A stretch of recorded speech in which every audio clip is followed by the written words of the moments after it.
It makes happier tenants sitting alone in your house all day. Something that is endemic. The systems are no longer set up for you to evolve in your career. Welcome back to another episode of Passive Income Adventure. Hello, investor. Today, I'm going to be getting an education. We have been spending like the last 7 years figuring out how to build more passive income and figuring out what the lifestyle looks like. How do we actually live on kind of a regular income? We're conditioned to get that W 2 and just trying to figure out what life looks like after you do achieve financial freedom, finding fulfillment, figuring it all out. And so it requires us to become passive investors in a lot of different things to become diversified. And so on the show, we talk to a lot of entrepreneurs and investors just telling us what they're up to, sharing their own passive income stories, helping other people build it, helping you run your business better so that you have more capital so that you can passively invest, or their own passive income journey and how they're living on it. So today we have Shannon Seeberan. She is calling in from the San Francisco area.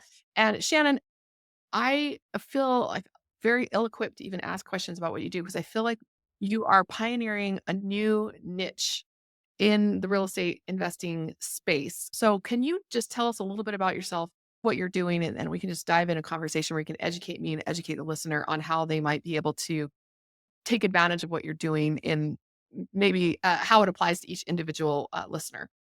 Great. Yes, happy to. And hopefully it's comprehensive for the listener.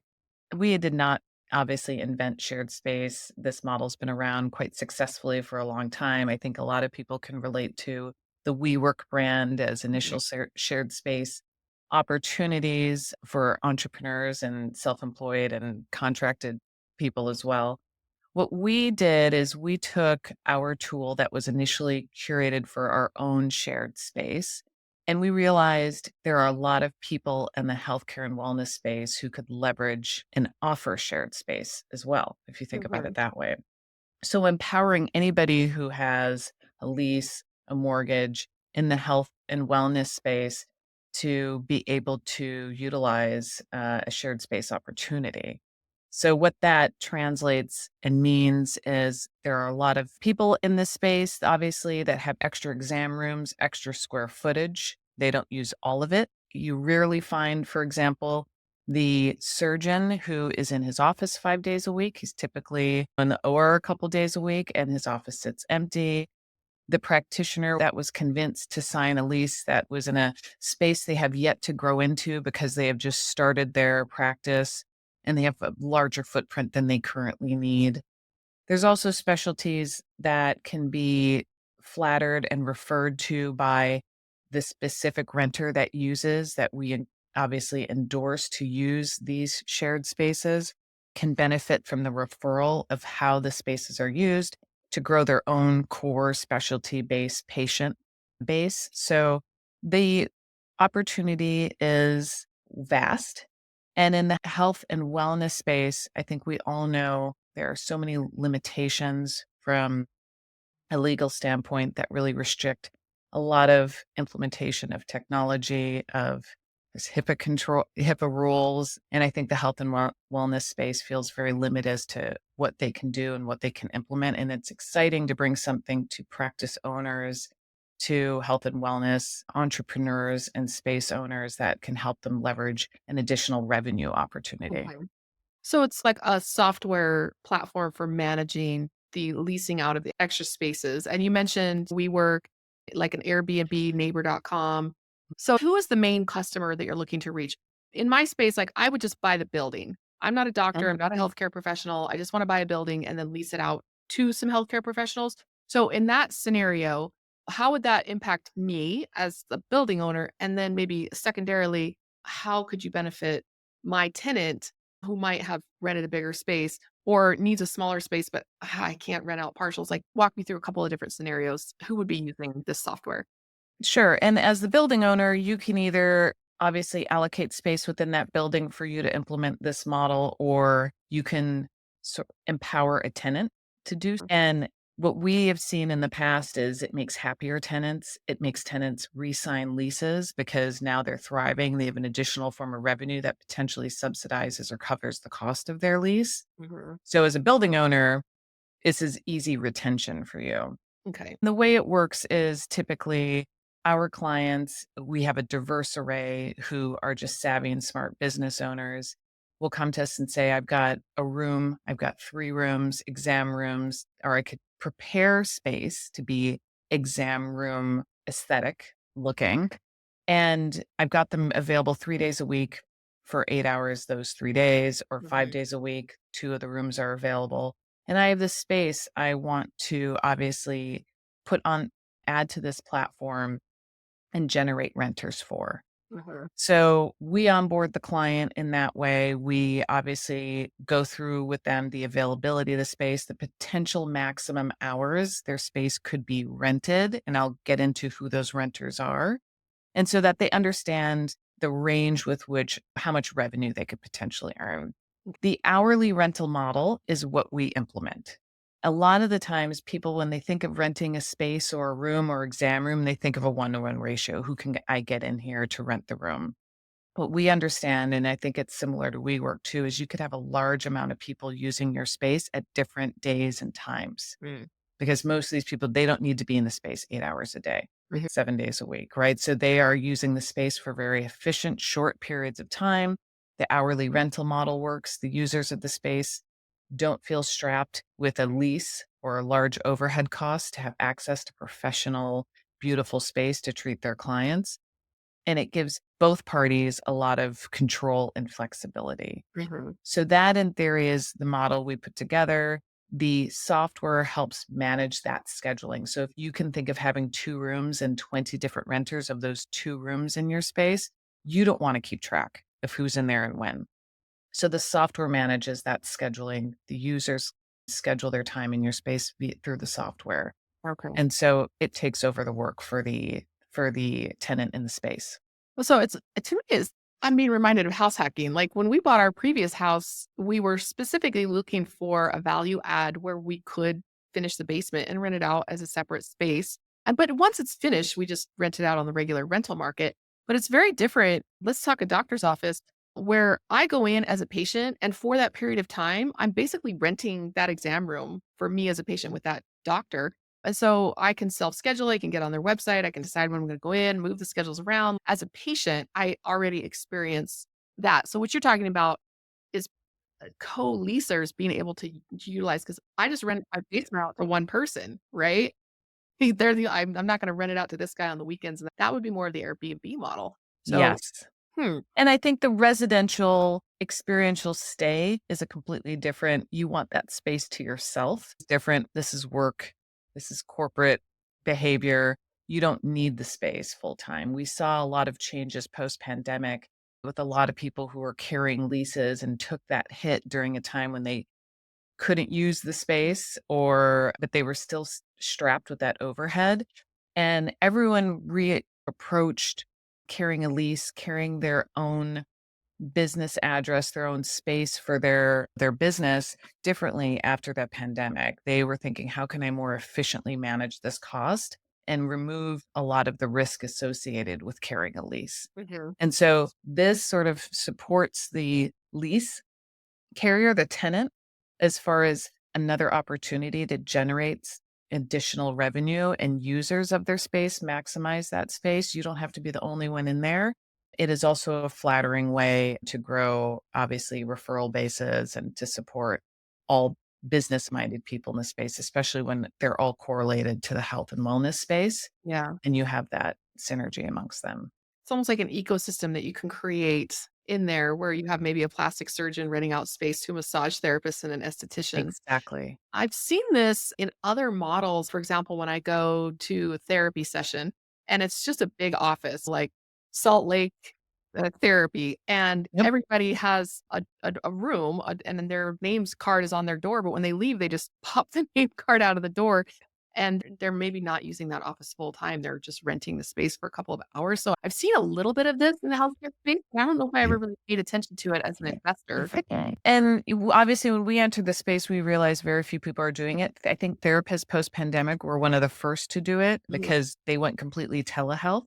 But Mhm. they are, a lot of them per state are required to have some sort of brick and mortar Okay. address in order to conduct their practice and keep their Right. practice going, even though they might conduct the majority of their sessions via telehealth.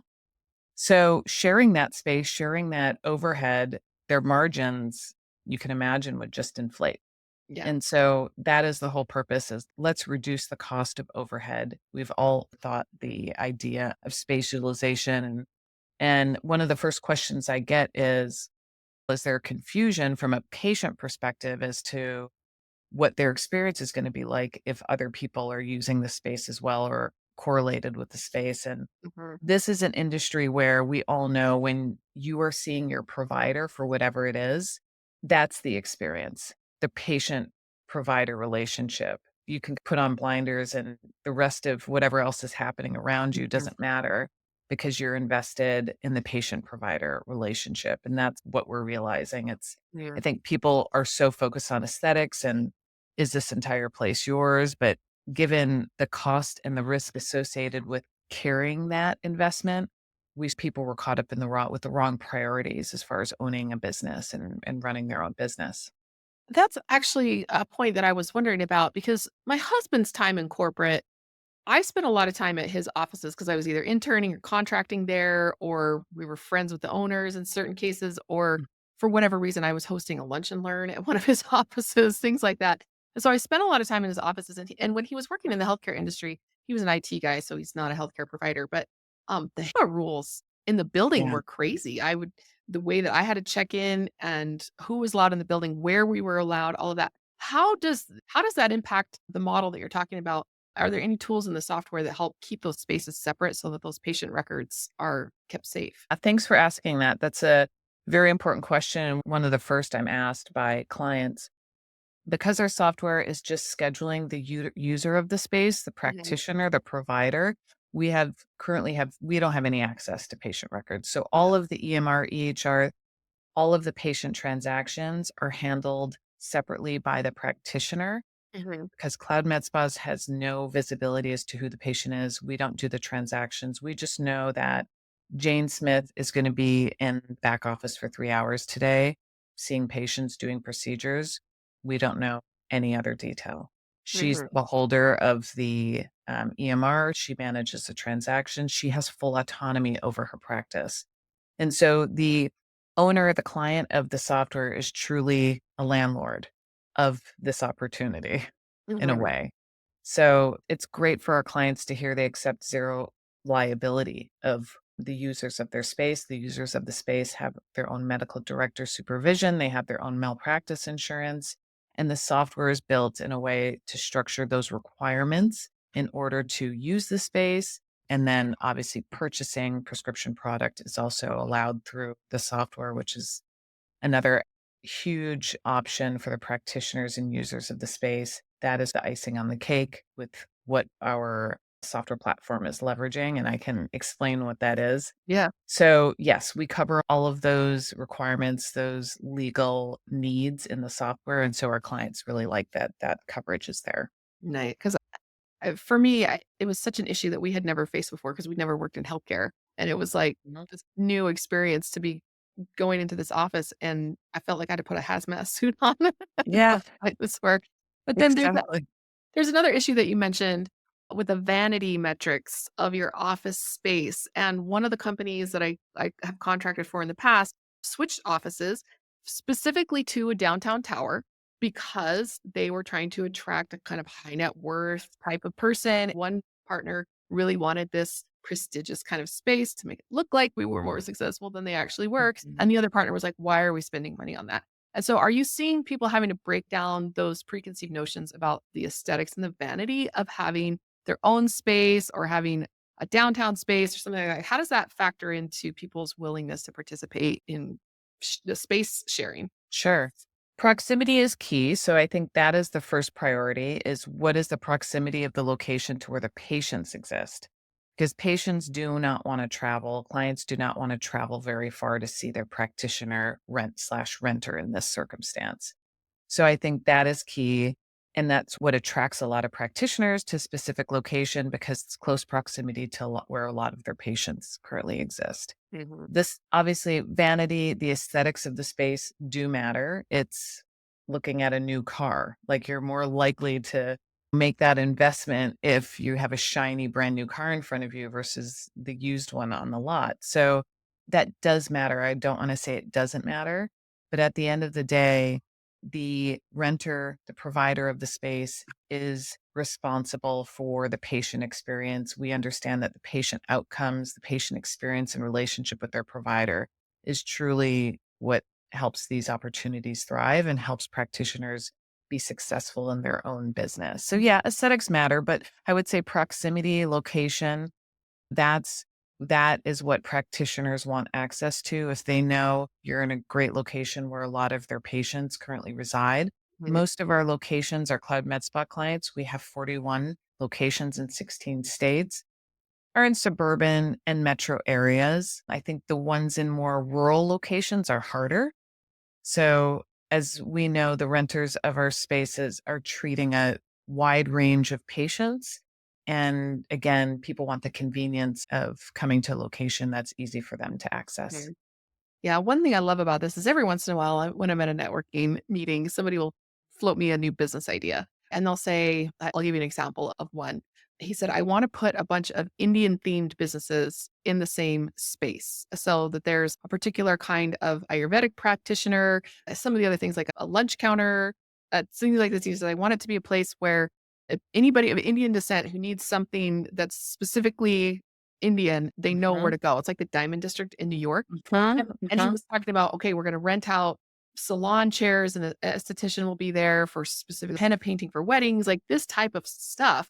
And he said, but we've got to get a model that will work because the henna painter is not going to want to be there all the time. So this is Mhm. bringing this back to mind, how he was going to manage all of it. And if I had known about this at the time, I'd be like, actually, your business idea is fairly Yeah, valid. Talking yeah. about some crazy blue ocean thing that none of us have been No. exposed to. You're like the pink ocean, where you're providing a tool for doing something that conceptually we all understand already. And that's really Yes. where the business leverage is. People get it, but they just need tools to help manage it. Exactly, that's very smart, and that's what we do. We really support in the entire process, and then touching on I know we've been touching on who the renter is and Hmm. talking vaguely about the aesthetic space. So, again, what the renters that are using these spaces are coming from the medical aesthetics space. Hmm. What we've realized in the 5 years of implementing this platform is we've expanded even outside of that. So, to explain who a medical aesthetic practitioner is to your listeners, it is typically someone who offers Hmm. procedures that obviously help people battle fine lines, the aging process, mostly injectables, things that are plumping your face, removing lines, reducing the visibility of lines, I should say. But there's also people in the space who, like you mentioned, are offering IV therapy, who are doing less laser procedures, who are doing facials, the health and wellness, nutritionists, dietitians. The health and wellness space is quite huge. So, as you mentioned with this specific Indian business idea, a lot of our clients like the idea of having an all-in-one suite at a location and being Okay. able to give their patients access to a multitude and a diverse array of procedures. And when you think of it from the practitioner standpoint, it's an easy referral base. Because Okay. if I'm there doing injectables, I'm not, I'm most likely not doing facials. I'm most likely not a nutritionist as well. Mhm. I would be referring to those other practitioners who are also sharing and using the space. So it's a real organic the opportunity for each practitioner in the space to have this community with which to grow their clientele and Yeah. work on the basis of referrals. So everything again, and then coming back into the community side of being a entrepreneur and understanding the value community. I think when WeWork was created, it was also understanding that people want to be around this energy of education and people from diverse backgrounds. It's how you learn is by Mhm. working amongst other people, not sitting alone in your house all day. Yes. So creating those environments. All right. So I'm looking at like our favorite spa and I'm wondering now, I wonder if they're using a model like this because the way they have the spa set up, it's like the pedicurist is has her own room Little and station. you're moving around from station to station and you can book this. So the central booking will book these different services and you go in and it's different providers in each little area and the way they have it. So I wonder, you mentioned something about how I can prepare the space to be exam rooms. Are you seeing Mhm. some of your clients saying, I'm gonna house hack my office here. I have to finish the basement. I have to put it in the kitchen. I have some things I need to do. Are you seeing them kind of thinking ahead and saying, "Hey, what can I do to this space to make it more Mhm. professional, to make it more aesthetic. So it feels when the patient comes in, it's not just an area. Are they getting on board with this and making their offices a little bit Yes, prone to it? and you can do it very cost effectively. So what we Mhm. tell clients too who might have 3 rooms, we say, "Start by outfitting 1." Mhm. There's no need to go and revamp and redesign 3 of your rooms. We can get 10 potential, 15 potential renters in one of the rooms utilizing that space alone. Yeah. And we're very, at least I'm very conservative about the approach and the investment required to do this well. Mhm. And that's our approach, is that growing your business, creating access for others doesn't have to be a huge capital risk. Yeah. And there's very efficient and smart ways to do it. And that's what I love talking to the clients about, because they keep coming, prospective clients are like, what else am I missing? What's the other cost and overhead that I'm missing? And there is none. And what we have found in the health and wellness space is that employers of aesthetic employees are constantly frustrated with the management of the space and the employee base, because they realize, I think, as you and I were speaking before, the patient provider relationship is very intimate. And so when a provider employee leaves the business, they take the patients with them. So, as an employer of these employees who have their own relationships with patients that you did the marketing investment to acquire, it Mhm. can be an extremely frustrating process. Yeah. And so, let's break that cycle. We have a solution for you, the business owner, and a solution for the provider, and it works for both of you. Mhm. And so, that sort of transparency, that opportunity was hard for the industry to accept, that there's a solution that works for everyone. I think change is hard for a lot of people in corporate America. The same way we looked at Uber and Airbnb, I would never stay in someone's random house. Mm. We don't think twice about it. People getting comfortable with this change and opportunity. We are a society that questions opportunity. We don't embrace it necessarily all the time. Right. And But so we have seen a ton of progress over the 5 years with which we've been implementing this model, people really adapting and understanding the benefit of this. yeah, it reminds me of the hairstylist where you have a franchise where they're employing hairstylists versus the model where renting their own chair Mm. versus working for the salon. Is that something kind of typical? With the stylist renting the chair has to commit. Like, they can't Yes, schedule the hours because that's probably too much of a hassle. So you're taking it a step beyond that using technology to facilitate even greater flexibility. exactly. And control from the practitioner and accountability from the practitioner side. So in this case, we're saying, you're accountable for your own patient management, your own patient growth. Mhm. Here are the tools you need to implement and to be a business owner. Here's the space. Here are the products you need. But you are accountable for your own success. And really, a lot of practitioners see the benefit of that. They understand how to grow their business and run their business. And we have all the tools in place to support with that as well. But my founder always says, Iggy Fanlo, there are a lot of wannapreneurs out there and not a lot of entrepreneurs, right? So not everyone is meant to be an entrepreneur. You may Yeah. think you want that, but you are, most likely a Sorry. wannapreneur, but you still want someone else to do the work for you.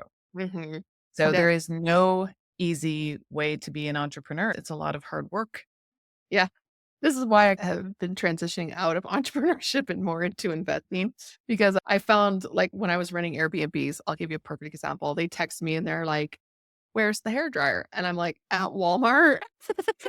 I'm Totally. not cut out for this. And I Right. would get really irritated, like, that my books always need to be done. And I was just like, I just want to go on vacation. And I felt like my business ran me. So I switched over more to the investing side.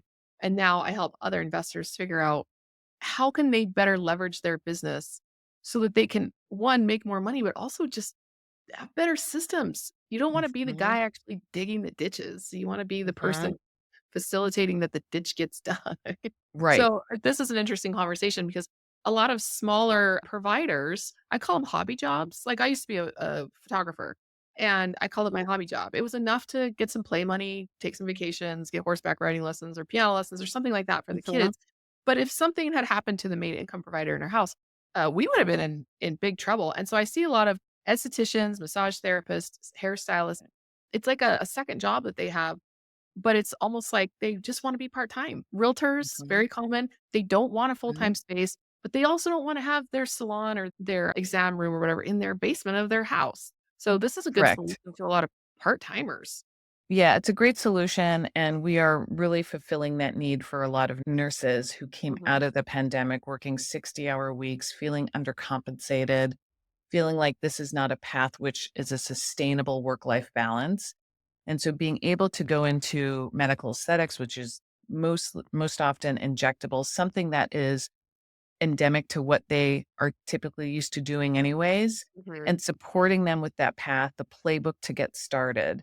We have had a lot of success tapping into a marketplace that is unhappy with their current lack of work life balance. Yeah. And so we find a lot of people wanting to do this part time, and it can be quite lucrative from a part time perspective. Yeah. 10 hours a month can be the equivalent of an extra $3,000 of cash in their pocket. Mhm. So we always say work smarter, not harder.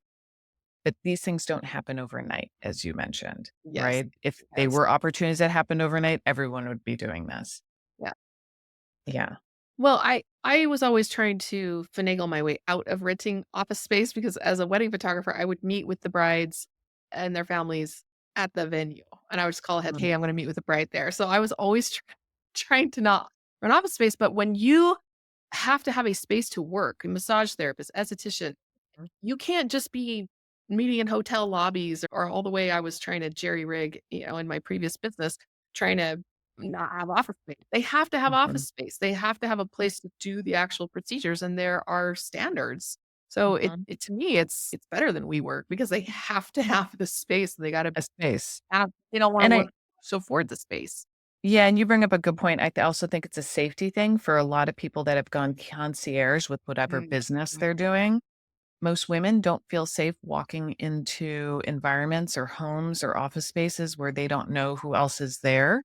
And to have a space that is a professional working space and to mhm. treat and be efficient with your time versus getting in your car and driving between every patient is just a smarter way to work. And it's safer for a lot of potential concierge practitioners. Yeah, it just opens up like a whole world of possibilities. And I think Mhm. something I was talking just this morning, actually, we were going to the gym and there's a married couple, a retired couple who works the desk for a couple of hours. We've gotten to know them. And I was talking to them about their retirement job and their previous jobs were very stressful. And so then I'm like, now we work part time at a gym desk and get a free membership to work out whenever we want. It's great. It's low stress. It keeps us busy, keeps us up. We don't want something that is going to be full time, stressing us out. So it Mhm. makes me think something like this could really work for somebody who wants to go to part-time because maybe they have enough passive income to Mhm. cover their basics, but they still Yep. need some sort of income to smooth out the bumps, and they want Mhm. something that is not gonna be as stressful as, like, a hospital environment or working for an employer. This could be a really good fit for some kind of level 1 passive income people who are just looking for. Yes, it's a wonderful passive income opportunity that is under your control. A lot of nurses get into nursing because they have a passion for Yeah, helping others. And yeah. nobody has a passion for working a 60, 70-hour work Right. week, right? So at some point, that passion is damaged by how much you need to work in order to fulfill and cover Affordability. your lifestyle and afford your lifestyle. So Yeah, this allows you to return to your passion, to your specialty, and control the amount of go part-time, still apply the skills you went to school for, but also have this other side gig that is a fraction of the time that gives you that, empowers you with that balance. yeah, And so I always say we have a mission in what we're doing that makes me fulfilled with being in an aesthetic space because there's a lot of vanity here. But at the end of the day, I feel like we are empowering a lot of people to have more control over their livelihoods, and that to me is a bucket filler for me yeah. for what I do every day. And there's so many ways to do it because, like I said, you could be the person who has passive income, but you're working part-time, and now you can do it affordably, so it makes sense to go Mhm, part-time rather than having a building. It makes a source of passive income for the owner of the building or the tenant who's leasing out the space. So it's generating passive income, it's allowing people to bridge the gap between full-time retirement, part-time. It's just a lot of opportunities here from a business standpoint, and I know, like, my daughter was a dental assistant, and she hated the environment because it was You talked about the collaboration of having related products in the same area Mhm. and how that breeds creativity and the business conversations you have between the different providers. What she found, she's like, there's a doctor in there who has this high of assistance, and it creates this very strange power dynamic. And wouldn't it have been nice, like an ENT having an audiologist renting out space and they're collaborating more on what they're doing, or Mhm. a dentist renting out space to an orthodontist who only wants to work on Fridays when the dentist's office is closed. Like, there are just so many opportunities to collaborate when people are in Yep. your space and become Yes. more creative. Very healthy co-working, referral, collaborative environments as opposed to competitive Yes, environments. they're And very I think competitive. we're so used to this competition in traditional workplaces, and we are cultivating a very collaborative, supportive environment. And then just to give your listeners a financial understanding of, okay, this sounds like a good idea, but what does it mean financially? Yeah. What sort of revenue could this bring in? Typically, on a conservative side, practitioners, renters might be in your space anywhere between 8 and 20 hours a month. Okay. Most of our clients, it's their prerogative to pick what their hourly rental fee is, are charging around $99 an hour. When I spoke about medical aesthetics, those are high margin procedures. So it works very good, very, very well for people who are doing injectables who are charging on average anywhere between five and $800 per procedure. Mhm. And they're seeing two patients an hour. The $99 per hour to them is nothing, drop in the bucket. So if you potentially have one practitioner in your space working 8 hours a month, renting that space, you're generating $800 of rental revenue. Mhm. You could have 20 of those Yeah. easily in your space. So when you do the math and you understand the ceiling with which this opportunity can afford and offset costs and just be a smarter way on the largest asset you're carrying or owning, it's real estate.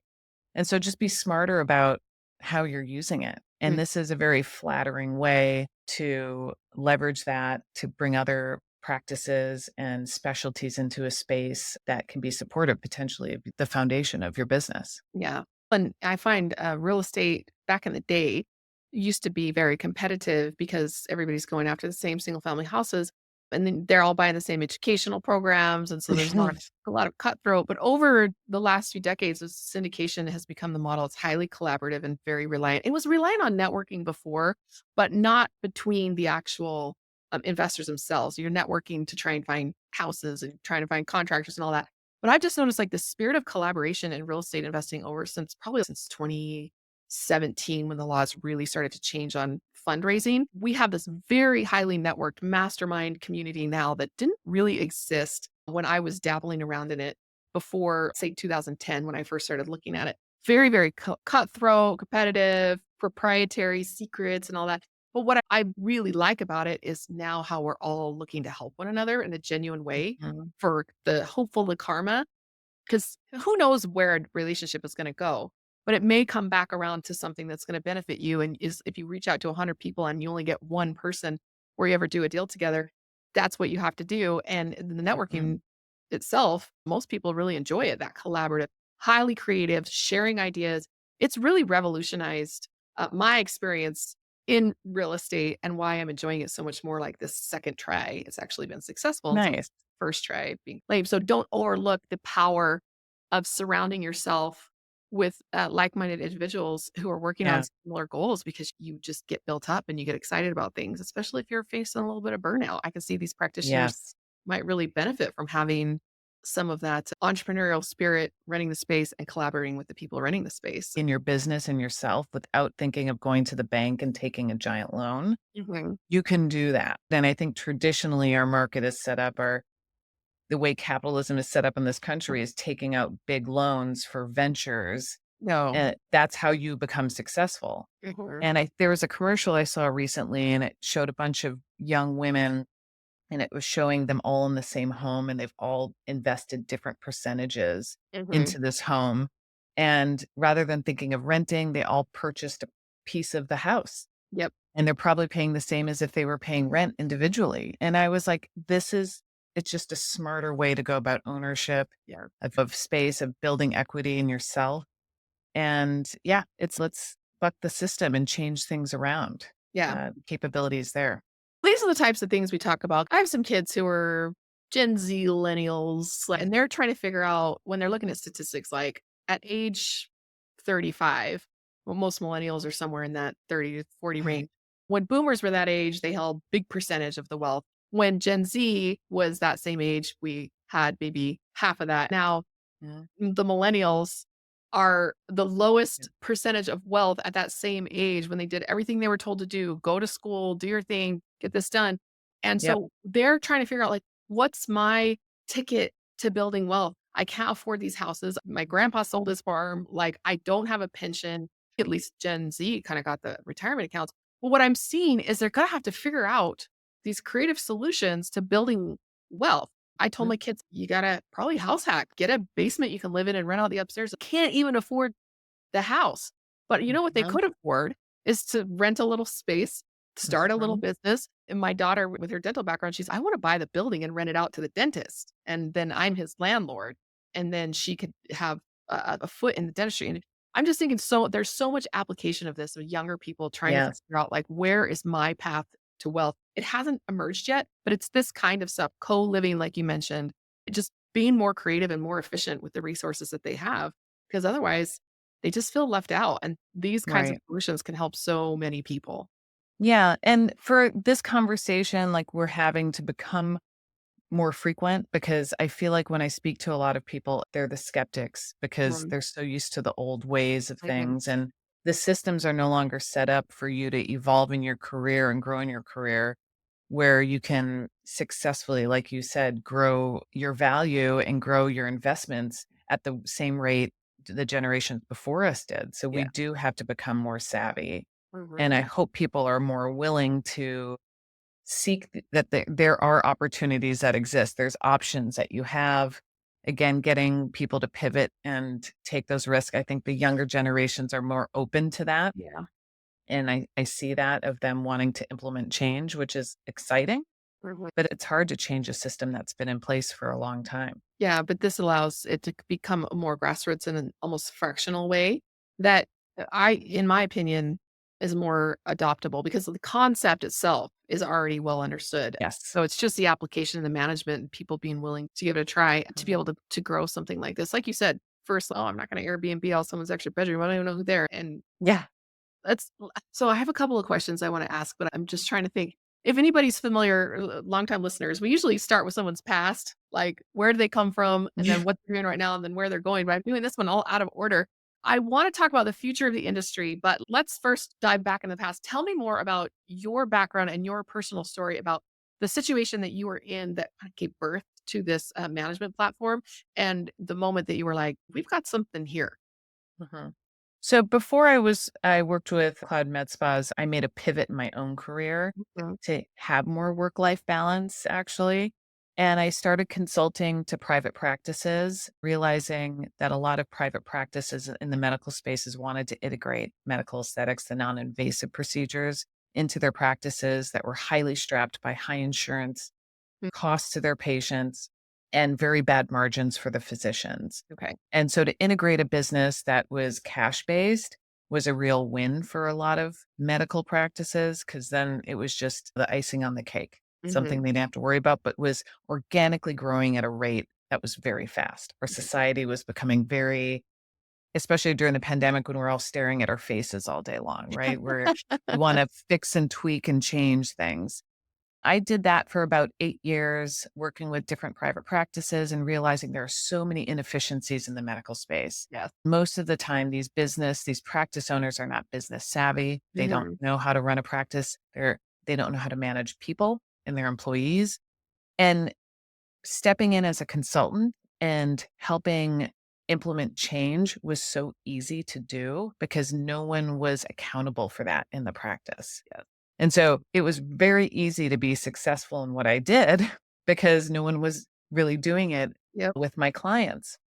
And the opportunity was huge. I was introduced to the founder of the software, Iggy Fanlo, about 5 years ago, and he was a big problem solver. The aesthetic space was not endemic to him. He spent many years in finance and launched a couple successful startups. And he started talking with people about inefficiencies that they see, understanding that the vanity and the demand for these procedures was skyrocketing and growing Mhm. quickly.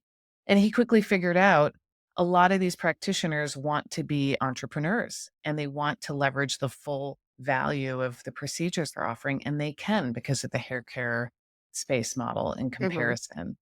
And so when I initially started working with our company, we had one brick and mortar, like a WeWork, with multiple exam rooms, 13 exam rooms. And we were onboarding independent practitioners, helping them understand they had the potential to be their own business owner.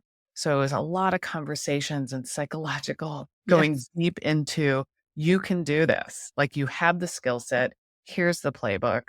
Yep. People who are so used to working for others and being told what to do and having a specific skill set and only following the need of their patients, now realizing that they can drive this ship of entrepreneurship. The first year or two was really championing the value of entrepreneurs. And as it's exhausting, it's Yep. tiring because not everyone is cut out to be an entrepreneur. Yeah. But understanding once that the ones that we did get on board and who could obviously implement their business under this model and were very successful, they stayed. They didn't want anything different after this. And so the retention of the entrepreneurs we supported was really, they really stuck. And so that retention story was big. And Yeah. so we then realized the space utilization model is huge. We built a platform to manage the users of our individual space. So why not support other people in this space with leveraging this rental opportunity as well? So Yeah. that was the path we took. Yeah. You basically nailed it there. The killer of real estate investing is vacancy.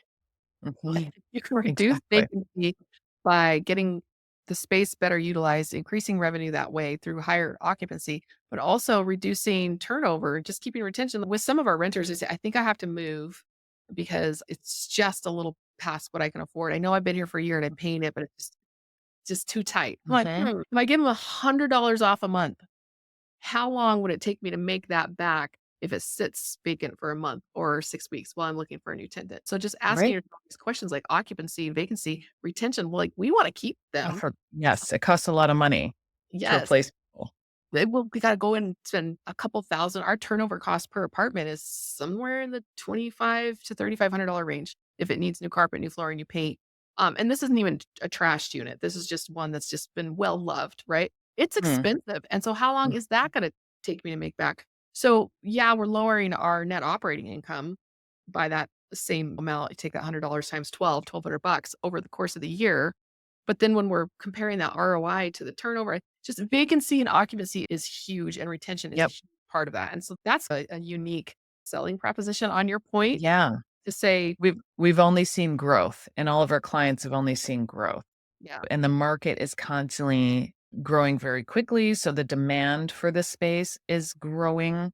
And Mhm. so it's an insatiable demand of Yes. renters, which is exciting for us. And then we're supporting not just a tiny niche of space owners, of building owners, of practice owners. It's a health and wellness is a huge, vast Mhm. range of space owners and businesses.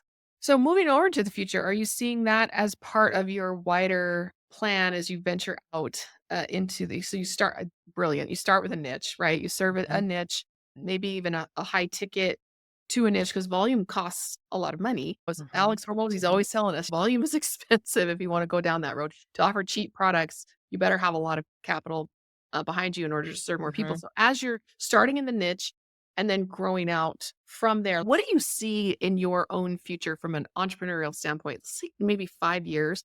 And keeping that in the context, like nobody thought Airbnb was going to do what it did to the housing market. And it's had many unintended consequences of neighborhood, community, pricing. Like this thing has just grown from, hey, rent my extra sofa to and I'm gonna buy whole houses. We're literally one of our investments is building an entire neighborhood of just Airbnb houses in Wow. Asian towns. Wow. It's really gotten big. And so what are you seeing, like, where you wanna grow to, but maybe also confronting what's the monster that could be lurking in this model that you're like, "But we wanna make sure we avoid blank." Great question. I think where we want to grow to, we have yet to scratch the surface of how many potential people could benefit from having our platform. We have 1 or 2 markets where now practitioners, renters are coming to our clients saying, "Yeah, I've heard about you guys." We Mhm. want that sort of awareness and brand awareness, obviously, in all the big markets out there, and we want to become a household name when it comes to finding an opportunity to support entrepreneurs and also to support business owners and practice and space owners. I would say we're constantly tweaking our software to support the users of the space, to give them the tools they need to have a one-stop shop, to empower them in their transition and running their own business. So it's exciting because we're constantly trying to think of ways to make the process easier for them. Again, having a tool where people can now access this opportunity.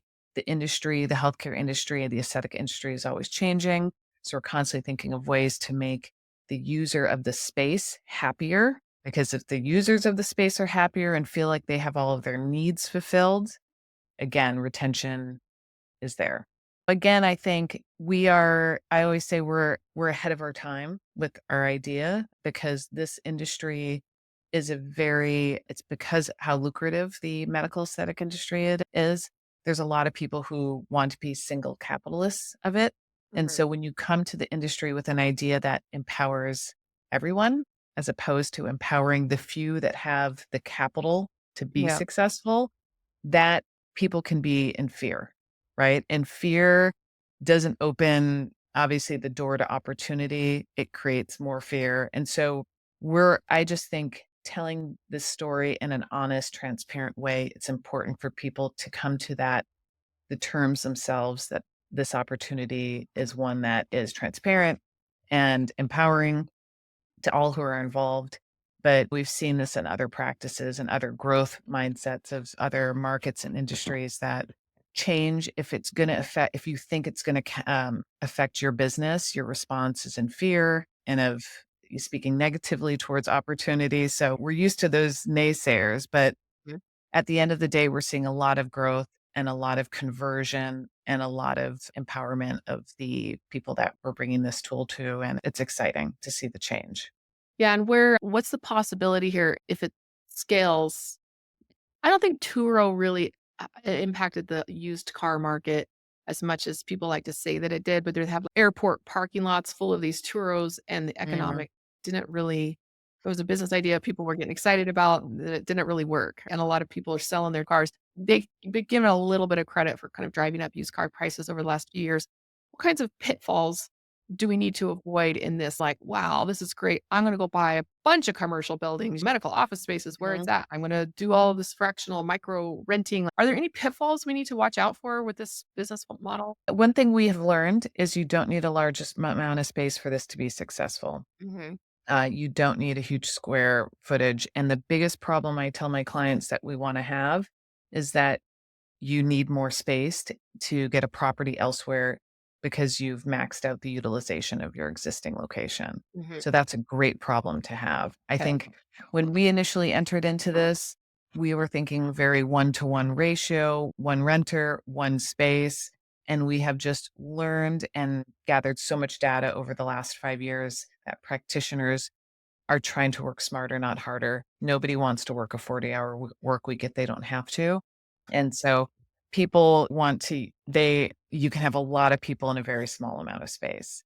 And so we have about 90 members in our Boston location. We have 13 exam rooms there. That's our own brick and mortar location that we have Mhm. gathered all of this data for the last 5 years.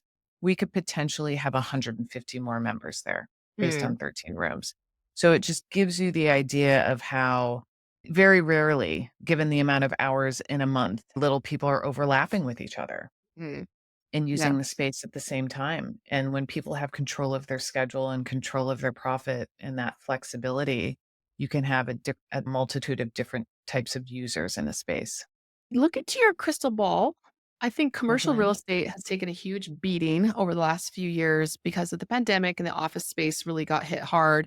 I'm going to talk about commercial excluding multifamily. So, no residential commercial, not where people live, just where people work. So, the office spaces, people are like, oh, this is going out of style. Remote work is here to stay. And then now it's starting to come out medical office is okay because you have to have a physical presence. So look at your crystal ball and tell us like, where is commercial real estate going?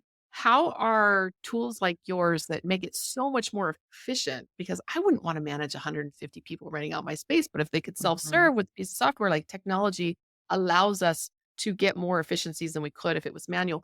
So what are we looking for? How is this going to change the way that we purchase and manage the places that we work? If this was to just Mhm. become a huge entity, how would that change the face of commercial real estate? And how do you see it changing in the short and long term? That's a good question. I think what we've realized is the community aspect, the collaborative aspect of work is extremely important. And so even more traditional spaces like banking who thought they could do the majority of their work from home, it is impossible. And as you and I know, especially someone starting out in the workforce after school, it is impossible to learn without the in-person experience, Mhm. without being in Mhm. front of someone, watching them conduct themselves, the language they use, how their body language, all of that. So I think we underestimated the value of that in person ability to teach the more associate assistant, younger staff members. I can't imagine being in a medical office and trying to teach a new nurse or dental assistant how to do something from a remote standpoint. Yeah. And so that personal interaction, again, is huge value. So I think commercial real estate, honestly, should really thrive on that collaborative community aspect and the importance. And if they can assign a value and a financial outcome to collaborative community work, then the work is done. So we all want to do what seems right and feels right. But if you can actually add a financial value to what that is, it's done, it's sold, it does the work for you. And I think our Yeah. business model at the end of the day, people want to be in control of their own business, but they appreciate the collaborative support of being a part of a community. And Mhm. it's really impossible, especially in the medical healthcare space where things are always changing. You're always learning because Yeah. there's always a new technique, there's always a new product, there's always a new procedure. And you have to be amongst others to be very good at what you do and Mm. stay ahead of the curve in what you're offering your patients. And it has to be done in a community collaborative environment and utilizing these spaces for different and a diverse array of specialties to benefit from working amongst each other, I think is huge. We've seen so many private practice physicians get into a business and realize they are going to be in the red for the first 20 years. I think what we realize now, there's no need to be in the red for 20 Right. years. Think of smarter ways to launch your private practice and by implementing other specialties that are complementary to what you do.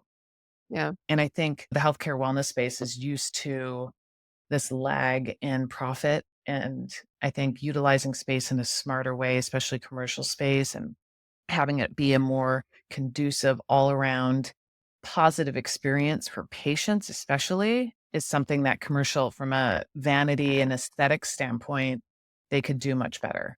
Are you seeing an impact or a potential impact on the number of square feet in a commercial building? So as you increase these efficiencies, you're increasing density, but are you also decreasing at the same time the footprint? When this becomes easy for mom and pop medical offices to do, the overall demand for commercial square footage.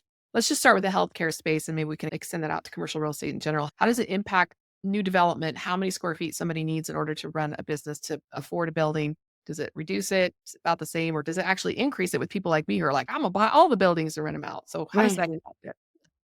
I definitely think this is what my vision and what I see now. I think it's a more efficient use of space. Mhm. Are the spaces that we have potential entrepreneurial business owners who are not even in the aesthetic space or healthcare space consider doing when they want to implement our platform is Mhm. there's less waiting room space. I think traditionally the healthcare space is built offices with large waiting rooms because Yeah. people are just used to sitting around for an Right hour now, yeah. waiting to be seen.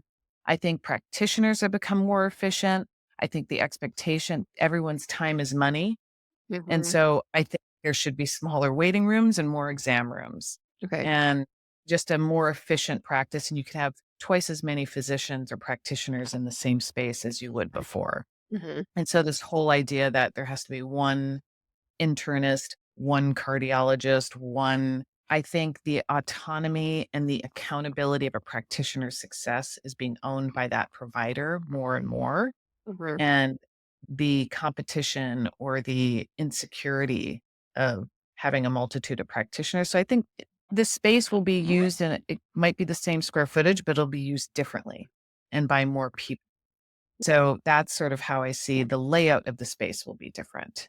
And so that's how I see those spaces changing. Yeah. I remember hearing with self-driving cars, and they were talking about how that's gonna affect parking lot design and construction, and that parking lots that are currently have sloped floors. But eventually, some of the developers were like, "I have to think forward to the time when we have self-driving cars who drive themselves to the outskirts of town to park, and we're not gonna need downtown parking. I can't have Mhm. sloped floors because I need to convert this eventually to office or living space." And so Huh. this particular company was making the floors flat, and so they still had ramps, but the floors themselves were no longer slanted. So these That's kind interesting. don't about how the physical building is impacted by these trends. So it's interesting Yeah. to And I explore. think we saw that post-pandemic with all these commercial buildings sitting empty, and as someone who is not in the real estate space, I just think, "Why can't you just convert those to housing?" Yeah. And that's not easily done, Oh, as I've no. learned. Their entire business trying to convert office space to Right. So, I think the growth and the construction will be different going forward about more transitional spaces Mhm. from a long-term perspective, but I do see the commercial real estate seeing a kickstart, a growth. I think we thought shared space, co-working, everyone coming back to work was dead. I Yeah, think we are seeing the value and benefit, and people are getting Zoom fatigue. It's less exhausting sometimes to be in person. sometimes. You're not looking at yourself. Like, I Yeah, remember when totally. Zoom first became a thing, and I just was like, "I don't wanna spend this many hours a day looking at my own face," because you can't from this podcast, I've trained myself to look at you or looking in the Mhm. camera. But Yeah, it took a minute because when a human sees themselves in the mirror, they're gonna look, and gonna I look just at remember there. thinking, "My hair looks bad, I need new clothes, wow, I'm aging," or all of these negative things of just staring at our faces all day on Zoom Yes, was really and then when you're home, you're trying to do 20 other things at the yes, same time as being called. So, multitasking. you're just overworked, and then you don't turn off at 5 o'clock. You Yes. just keep working, and I think we've Mhm. realized that's unhealthy, and Yeah, so being able to go to a space, be one-dimensional, do that one thing when you're there, and then turn off and have this balance, we're not doing it very well from yeah. home. And you're what you're talking about now is extending this, efficient use of office space to knowledge workers who could technically work remotely, but sometimes having an option to go and I know people who work 100% remote who rent themselves a little we call it hoteling, where it's like a Hmm, bullpen style office where they're just really renting that chair. It's like when you show up to the library, you don't know if your favorite mhm. study room or your favorite study carrel is gonna be available. You're gonna be able to find something. It's like that where you just rent it a You get spot in the access to the building. space. Yeah. Yeah, and you can sit in a chair, you can sit in the courtyard, whatever, but they like having these spaces, and my husband's very good at compartmentalizing, so he works remote very well, but some of his coworkers that I've made friends with over the years, they hate it. During the pandemic, they couldn't wait to get back to the office because 'cause they're like, "I work 60, 70 hours a week at home. When I go to the office, it's like a forced discipline to Yes. turn it off." And he's developed that in his home office, but I think that's not normal. Most people have a hard Yeah. time turning it off. I tell a lot of my peers who have been stay-at-home moms from the moment they had kids, I had Mhm. always been leaving and going back to work into an office, and I said, Mhm. "That was 10 times easier than what you did." Yeah. I just had to go to an office and do what was required of me Yes. versus being at home and taking care of like little people all day, which can be just mentally, physically exhausting and sometimes not as fulfilling Yeah. as being it was just it was so simple going to an office is what I'm trying to say. And I admit that. as a stay-at-home mom, we had a lot of tricks to not be at home. You take them to the Yeah, story time at the library, then we're going to the break pool, up and the then we're getting day. free lunch at the school, and now we're going down to this museum we have a membership to, and you Mhm. you come in and out because being at home all the time where you work, living where you work, man, that has some mental challenges. The stay-at-home moms really get pandemic people really get because essential workers, healthcare professionals, they kept working. And so Yep. sometimes knowledge workers really know exactly the value in office Yeah, where maybe a healthcare person doesn't because they cannot practice at home. sure. Yeah. Yeah, it's exciting to talk about how many spaces, this infiltrates this mindset, and that it's more than just a platform that empowers entrepreneurs. This is a whole mindset, and Yeah. it obviously taps into so many different industries. So it's exciting to obviously, with you, have this more broad discussion. Yeah. Um, It's one of those tools that can have a huge impact that things pivot on, like making this easier for people. Eventually, it'll catches on and we're going to see different ways people use their spaces, mhm, especially as you expand out of your niche, just being able to have that broader discussion and customize the tool maybe for different industries or generalize it. So I don't know. It's going to be exciting to see where it goes. And I think what I like best about this is how it speaks to both the entrepreneurs in the audience and also the more mhm, passive investors in the audience. And mhm, it has a way that each of them could plug themselves in mhm. individually into the program and how we can benefit us depending on where we are in our own passive income journey. So that's what my wheels are turning. And I bet a lot of our audience members Yeah. are as well, but maybe with different ideas because we're doing different things And we talk about the term passive income a lot. In order to get to a place of passive income, it does require effort and upfront. work Yep. upfront, right? Yep. And so passive doesn't mean you're sitting on your butt all day and it's just happening for you. Yeah. You have to get to a place, and that requires effort and work. And we have to explain that Yeah. to a lot of people sometimes.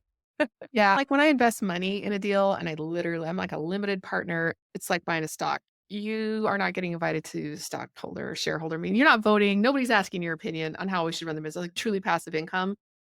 But I made that money in the first place doing Yeah, something. And so doing something. even truly passive income needs some sort of upfront, unless I inherited it, which I didn't, but it needs some sort of upfront Yeah. capital generated so that you can go And invest. success. What was your success in Yeah. order to be a passive income earner? It's a spectrum. I've self-managed my own short-term rentals all the way down to just giving someone money and say, "Go do that," and everything in between where I partner up and where I have systems and tools and property managers. Like, I have done the gamut of passive investing, but it's definitely a spectrum, and you just gotta think, like, how Yeah. much time do you wanna spend versus how much money you're gonna make? How much money do you have? It changes as life changes and as your financial situation changes, and so we continually have to be asking ourselves these questions. And you're probably the same thing as an entrepreneur, that you're like, maybe when do I want to retire? Like, how long do I want to have this business? I'm really excited about it. I want to see it grow, but I'm not going to be doing this when I'm 90. So, at what Mhm, point do we start to sunset my business and just always asking ourselves those questions and mhm. reevaluating so we can stay fulfilled, And purpose? just one last plug for these space owners who leverage this opportunity, it Right. increases asset opportunity at the end. So for a lot Mhm. of private practices who are trying to sell a practice Yep. after 30 years of practicing, it's hard to put the valuation behind a patient list that you can't confirm will stay with the next physician Yes. coming into the space. Mhm. But if you have a diverse range of revenue opportunities and why people are using your space, like the cloud mensos it can increases valuation of how you're trying to sell your practice and what you've Yes. invested for 30 years. Very good point. Yeah, And what I and hadn't even thought about before you just brought that up is I know a lot of doctors will buy their own buildings so that they have some income when they retire. So they're renting it out to the new mhm, dentist or the new guy. But like you said, that it's the rental space that's valuable. So he's not mhm, owning his own building and she decides she wants to sell her practice, but she doesn't own the building. Like, didn't you, it was a book value? Like, what's the value there? Yeah. So that's fascinating. Building that up with an exit yeah, plan intention from yes, get go when they first implement the system. yes. So now you're not just selling a brick and mortar, you're selling a space that 30 other people need and Yep. use. Yes. And with the revenue opportunity already happening. So that Mhm. new building owner already has the opportunity to generate revenue from day one based on the demand of the users of the space. Yes, love that. And I notice a lot of investors and entrepreneurs somewhere in their early to mid 50s start thinking more about exits and structuring exits. And the way I always explain it is when you go to sell a house, let's say you're moving and you need you're going to clean it, clutter it, you're going to stage it, you're going to hire Mhm. a professional photographer, a realtor who's going to go out and market this thing in all the ways, and you want this house looking its best. And so many business owners sell their business when they're tired of it or when it's Mhm. on the decline. And so thinking about your business in a way like this is an asset that I could spruce up for sale. How do I get my Mhm. income so that Yes. it looks better when I'm selling it? Because you're selling it for some sort of a EBITDA factor and you Yep. raise that up, the more NOI, more net operating income you have, Mhm. obviously your earnings are higher and it's going to sell for more money. Yeah, Definitely. and we've also taken a lot of businesses that were in the red going under, Mhm, and the business owner was willing to take a loss on the sale, and we mhm. say, "Before you do that, try implementing this, and let's Yeah. revive your dying, drowning business Yeah. with this model." So Yeah. it's become a last-minute effort. They didn't know this opportunity existed, so Yeah. No, that's nice it's being that solution. great stuff and really can impact a lot of people. And even me, not as a medical professional or healthcare provider, like as a real estate investor, I even feel like I could get on this somewhere along the train. Yes, So gives a yes, lot of things to think about. And the next time I hear somebody saying that they want to have a business built around shared spaces, because it happens more often than you would think, having this resource to be like, I can hook you up. And you may not be able to help them right now if they're in the wrong niche, but as you grow, I can see this just has so many broader implications. So I appreciate you sharing that with us. great. How do people get in touch with you? Email is great. My email is Shannon, my first name, at cloudmedspas, it's plural.com. I am also open to being texted. My number is 773-398-1999. Our website is a wealth of information as well, cloudmedspas.com. So yeah, easy. Yeah, definitely. Be sure to reach out if you are looking at renting any spaces. I think this is fascinating and it has my wheels really turning. If you want to check out what we're investing in, go to partnerwithrise.com. You can jump on our calendar. We can hook you up with any of the guests that you've seen or heard on the show. I usually ask the guests at the end, what type of person should reach out to you? Who should reach out to you? Talk to them. Anybody. And so you want some information on this and you think that this could be an opportunity for you from an entrepreneur or investor standpoint, conversations is where things happen. So be sure to reach out after Yeah. the show. I'm really looking forward to talking to all of you who are listening and want to get more information. I don't know what episode we're on to rich. I don't remember where we are. Wow. We have a lot of episodes. So if there's Yeah. anybody you've ever heard on here and you need a connection, just let me know and I will hook you up because networking is how we get stuff done in this industry. So thank you so much for sharing your story with us, Shannon, and looking forward to hearing more about where you go. Thanks, Emma. All right. I'll see you all next week.